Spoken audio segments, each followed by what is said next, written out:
We now come to the final section of this reading, elementary principles of derivative pricing. Here is the key point. We need to understand the concept of a hedge portfolio. This is a combination of a derivative and underlying such that risk is eliminated. So if this is a hedge portfolio, we have the derivative and we have the underlying. They are combined in such a way that risk is eliminated. If risk is eliminated, then the return must be equal to the risk-free rate. Now, the principle of derivative pricing is that we take the underlying has a certain cash flow and a certain required rate of return. Given that, we combine that with a derivative to get the risk-free rate. What is the price of the derivative such that this combination will give us the risk-free rate? That principle is used to come up with the price of a derivative. This is something that we will see in a lot of detail at level 2. At level 1, you need to understand the high-level principle that I just described. There are two subsections here. One is storage and the other is arbitrage. This point is not mentioned in the learning objectives, but I'll just make a very high-level remark. Certain kinds of derivatives, such as forward contracts, futures contracts, where the underlying is a commodity, obviously require some storage costs. With forwards and futures, we get into a contract at time 0 for a transaction that needs to take place in the future. If you think about cotton futures, there will be certain storage costs. And the point is that the futures contract price or the futures price or the forward price, if you're dealing with forward contracts, need to factor in the storage costs. Those storage costs are sometimes also referred to as cost of carry. And that is all we really need to say over here. This material will be covered in more detail later. Arbitrage. This is an extremely important point. Arbitrage is the condition that two equivalent assets or derivatives or combinations of assets and derivatives sell for different prices, leading to an opportunity to buy at the low price and sell at the high price, thereby earning a risk-free profit without committing any capital. So if we can earn a risk-free rate without committing capital, that's arbitrage. Other arbitrage scenarios are where you don't take any risk and get a return higher than the risk-free rate. So let us take a simple example of arbitrage. Let's say that you have two markets, A and B, and in these two markets, the same stock, let's say stock X, is selling at different prices. In A, it is selling for 51. In B, it is selling for 52. Now, an arbitrage opportunity exists here because the same thing is selling at a different price. You can buy at the low price and sell at the high price and make money without taking any risk. That would be arbitrage. The curriculum describes other scenarios which are a little more complex, but at this stage you need to understand the definition. If you do have a situation like this, then the combined actions of arbitrageurs bring about a convergence of prices. What will happen if everybody is buying over here? The price will go up. What about the price if people are selling over here? The price will come down. So the combined action of arbitrageurs will ensure that this particular stock will be at the same price in both markets. So notice, arbitrage leads to the law of one price, which is that transactions that produce equivalent returns must sell for equivalent prices. In other words, that particular stock must sell for the same price. Let's take a look at example 9. Which of the following is a result of arbitrage? The law of one price, law of similar prices, law of implied volatility. This is easy. We've just talked about the fact that arbitrage leads to the law of one price. When an arbitrage opportunity exists, what happens in the market? The combined actions of all arbitrageurs force prices to converge. This looks right. A combined action of arbitrageurs results in a locked limit situation. This is clearly not true. The combined actions of all arbitrageurs result in sustained profits to all. This is not true. There are profits in the short run for the arbitrageur, but then once the price reaches the level where it should be, there is no more arbitrage profit. So the correct answer is A.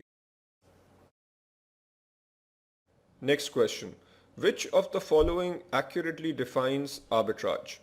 An opportunity to make a profit at no risk. This sounds appealing, but let's consider what is being said. When you invest in a government T-bill, you do make a profit without taking any risk. So this doesn't really look right, but let's put a question mark. An opportunity to make a profit at no risk with the investment of no capital. This looks like a better definition, so let's mark this. An opportunity to earn a return in excess of the return appropriate for the risk assumed. Some might argue that this is arbitrage, but note that we are investing money and we are taking risk. So if we compare this with B, the best answer is B, where we are making a profit without investing any capital.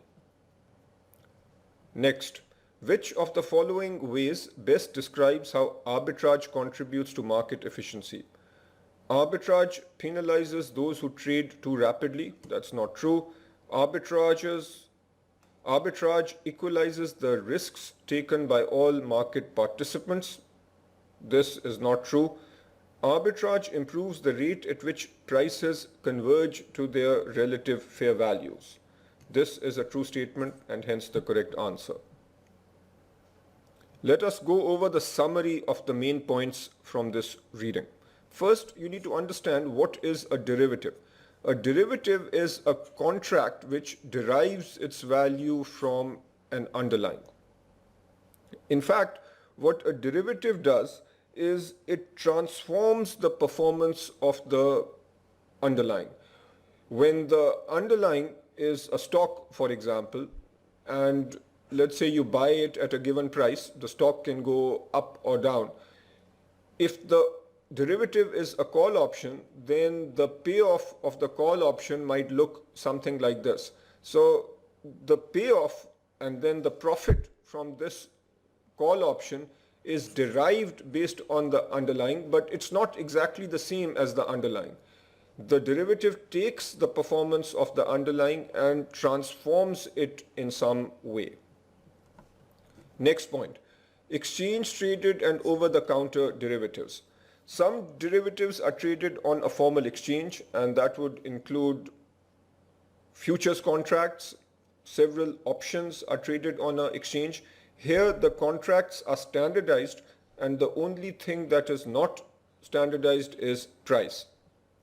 By trading on an exchange, we effectively eliminate credit risk. The other high-level type of market is an over-the-counter market. Swaps and forward contracts trade on over-the-counter markets.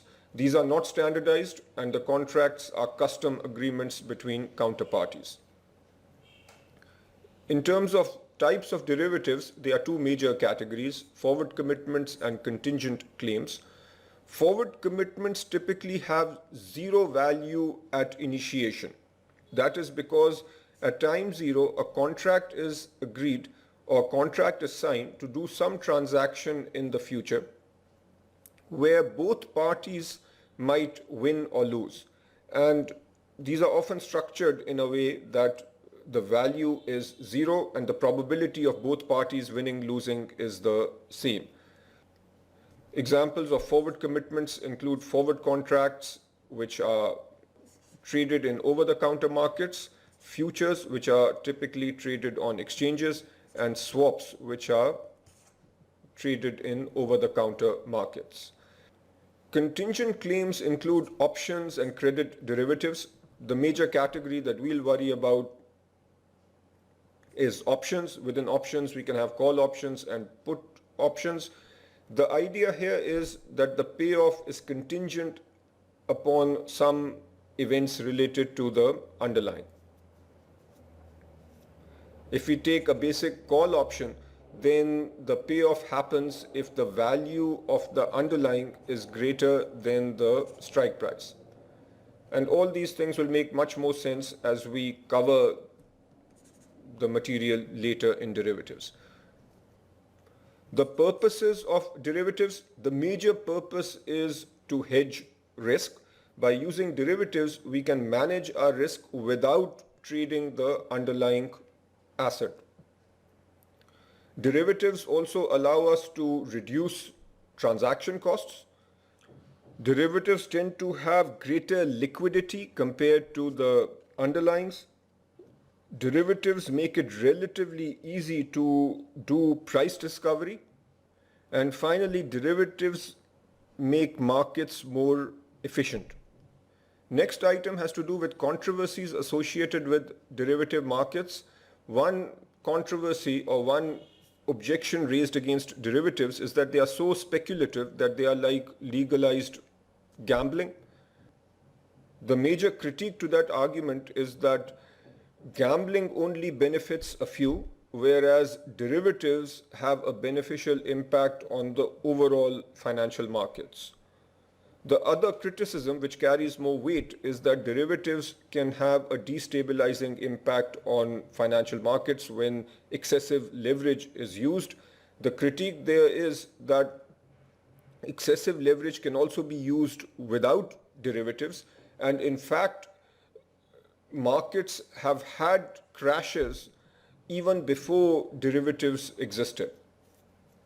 The final point has to do with arbitrage and the law of one price. Arbitrage is where you can make money or make a profit without investing any capital. If there are arbitrage opportunities, then arbitrageurs will take advantage of those opportunities, and that will cause assets which are mispriced to converge to the correct price. That brings us to the end of this reading. As always, I want you to go over the summary, review the learning objectives. I have covered all the examples, but at some point I want you to go back to the examples and see if you can do them on your own. Do all the practice problems in the curriculum. If you find some problems a little confusing, I would suggest that you come back to these problems after you have done the other readings in derivatives. And if you have time, please practice questions from other sources.